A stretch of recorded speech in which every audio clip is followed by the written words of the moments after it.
So sometimes we even believe the lies of our abusers because mentally we are affected. Thank you so much, viewers. We are still on Susan's drama and wedding. And the good thing with this is we are doing this to educate you. Now, guys, I keep on telling you, an abuser will always control you so that you don't leave. There are things that they do to make sure that they keep you online, but they abuse you. And those are the traits of a narcissistic, especially narcissistic abuser. Now, Susan, here you are, a whole year. You've stayed there. And you have narrated to us how he would even go away, bring women in your house, and you still forgive him. He did a lot of so many things, but you could forgive him. Is there something that was so interesting that would make you and other women out there forgive these men in a naive way? One thing that I can say out of experience, we forgive just because we don't have anything to do, anything else to do, because where are you going? Yeah. Where are you going? You already made the point that you got a husband, and you know this my hubby, my home. And you are a pastor. Yeah, on the and other hand, you are a pastor. Kwanza, you are a pastor pastor of a and very big church. Yeah, I'll definitely. not talk about the church here, Yes. but I forgot to say that she was a pastor of a very, very big church. True. So everyone was looking upon you. Then Yes. where do you go? And at the same time, I was the counselor. Mhm. So I was a counselor at the same time. So I'm the one who helped people in their marriages. I'm the one who, even the youth were looking upon me for guidance and all that, and even as a model. And so I could not imagine myself leaving that marriage. I knew the option was to leave, but how? How? So the best thing I could do is forgive. And I forgave more than the times in the Bible. Jesus said about 70 Hey, times. I'm telling you. You overdid. I overdid it. Because that man, I today I even think about it and I wonder, how could I forgive even that one? Even some we cannot talk on the camera. And remember, there is nowhere I have said my husband ever beat me. My husband ever talked to me rudely. Never. My husband was known to be good. Even some of the church members could admire. We even became, in that time, we even became a best couple. Hey. The couple of the best couples. Yeah. That every young person So, would come to you to ask, yes. can you best our wedding? Definitely. Orewenu. I Orewenu. Little did you know that I see even that girl calling me mom even up today. I'm like, I wish you know what I went through in that thing you call marriage. But it's a good thing. I'm even getting married again. Hallelujah. By that, she's getting married again. Disclaimer. We'll So talk about that. She's dating. So he abuses you. Then he is very good. Yes, he's very good. And this is what he could do. Let me just give one scenario. When he knows that he has done a very bad thing, he could either bring me, hey, even before I go there, let me just tell you, he could even go to trips out of the country. And I remember. Sometimes those trips are not real. fake trips.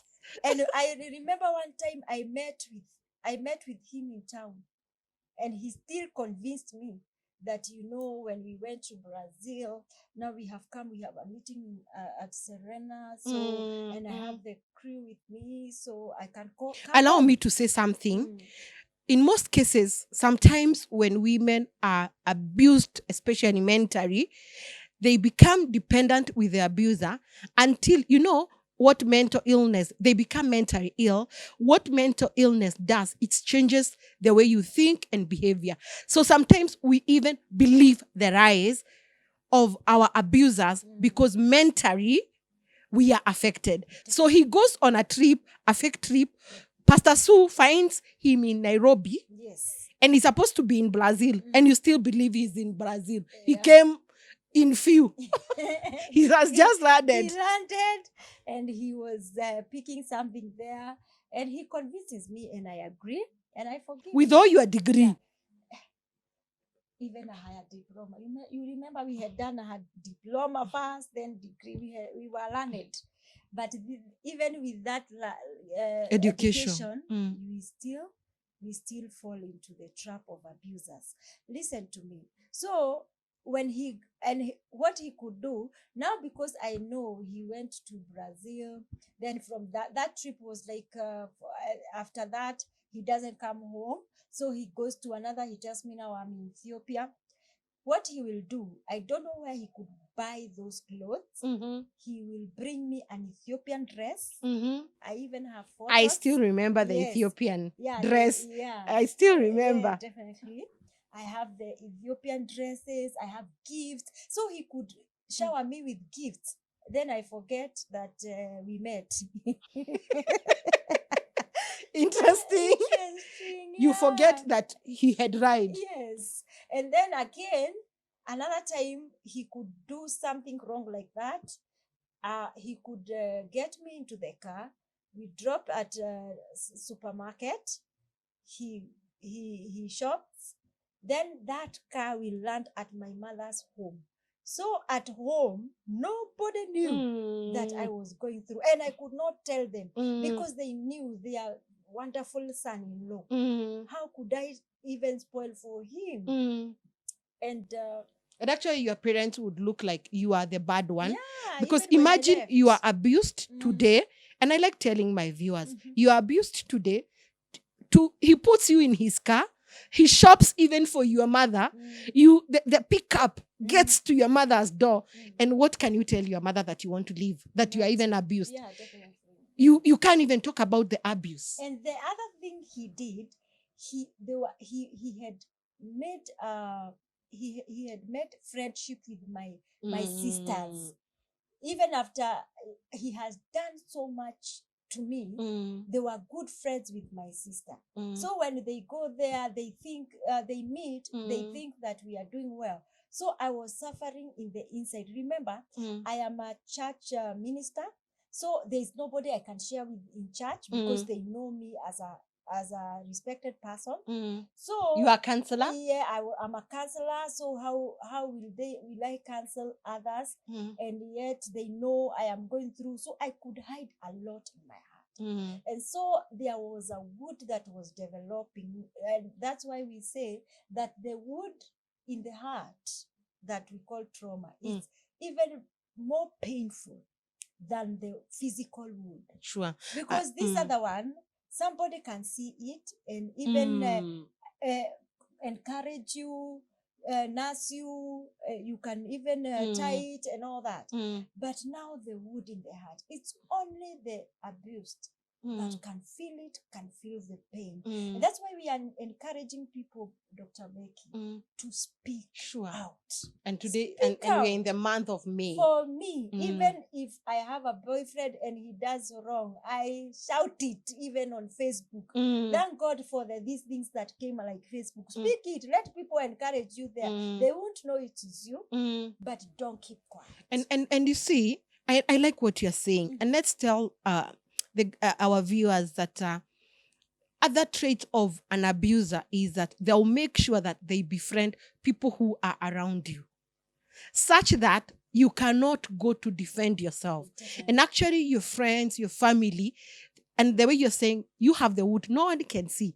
And so your friends, your family thinks you are actually the bad one.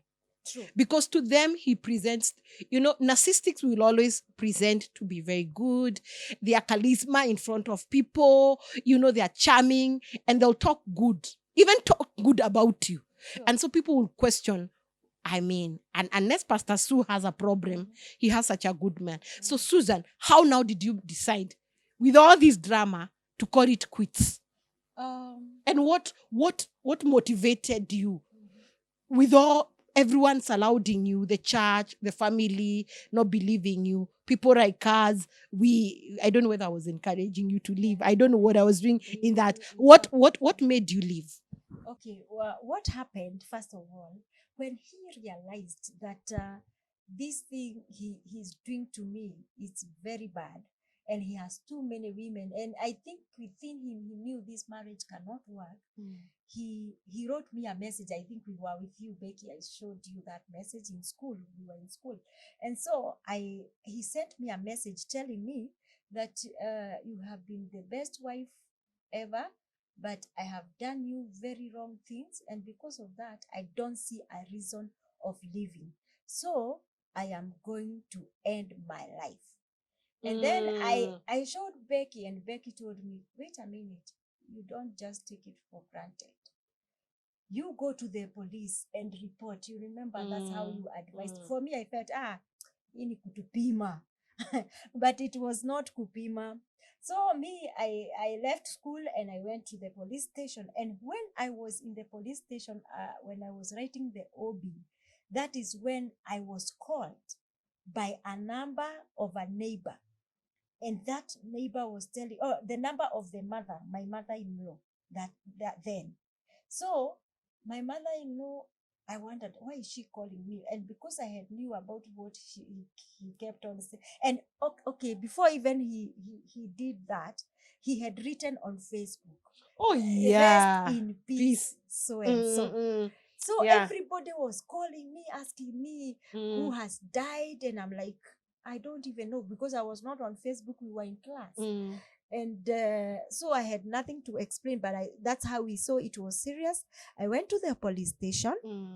And while I was there, I was called and I was told we meet at the Goto by a neighbor, Goto Hospital. Yeah, who was using my mother-in-law's phone. So I was asking, where is mom? And then they were telling me, you don't worry, we meet at Thogoto. They didn't tell me if it's Thogoto Hospital or it's Thogoto Hospital or Thogoto Mortuary. But because I knew he had said he's going to kill himself, I started calling the office. The office told me. So the office where he used to work. Yeah, where he used to work. He did not report and all that. And so indeed he had taken poison. And this good woman of God, hallelujah, remained in the hospital for the time he was there. I remember I even missed classes because of him. I was sitting on the bench, staying there, watching him, waiting for him to recover. Then they hired a counselor, and again he said that in the counseling, he said that he wants his wife. If he gets his wife, because he knew I would leave, if he gets his wife, he will be fine. And that's how we became fine. We started living together, but that was an opportunity. That's why we keep on telling you, this is a cycle, the honeymoon stage, He became so nice. Actually, he went and got born again. He used to be born again now and then. Born again. And now here he is a very nice man, good, and I'm happy. And actually, we had a lot somewhere. He started the foundation we want to build there, and all that. But now, listen, what I felt now, he came back to the thing, and I said, now enough is enough. And I decided, I think I need to leave this place. And through a friend helped me to leave my place, and she decided to get me a place. But let me tell you, she paid for the house. Oh, forgive me. She paid for the house rent. She bought the things in the house. But do you know what? Susan did not step in that house. She forgave the husband again. And I went back wasting there. Our money. And I went back there. And when I went back, it was a wrong move, because he decided to take my phone. We are together. We are good. Nothing is happening. He is good. I'm good. Our marriage is working, and everything is okay. Actually, this man was waiting for me in town, and one of his girlfriend told me that when they were waiting for me with that man, and that man was telling her that he is waiting for the sister who works that big ministry because it was known. Mm. And her sister is a ministry, is a pastor. So to him, I was a sister. And so they could wait for me in town. Then when I come, we get into the vehicle, we go home. And now finally, he took my phone one day. He wrote a very, very bad message to one of his girlfriends. And that girlfriend and him, they took it to the police. And when they took it to the police, they came to my office. I had an office in town, but that time I was not in the office. They got our church, it was our church office, so they got the secretary, and the secretary told them I was not there because I was going somewhere else. I was working just within the work of the ministry.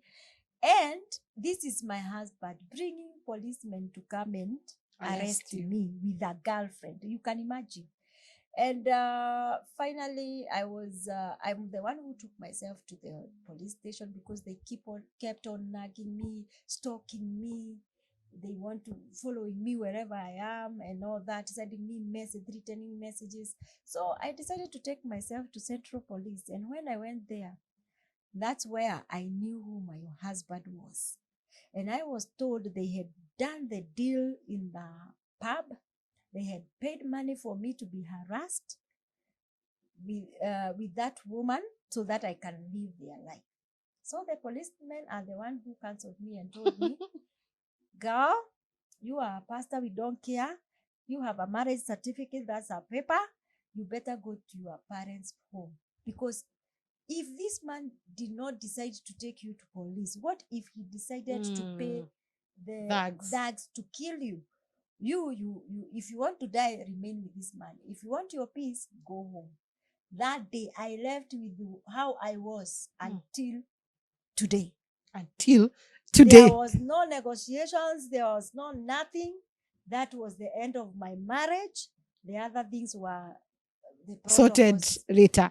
Yes. And I thank God for the police, because I think we have situations that would force us. Yes. And if you didn't die because he would have arranged for, only God knows, mentally you're already dead.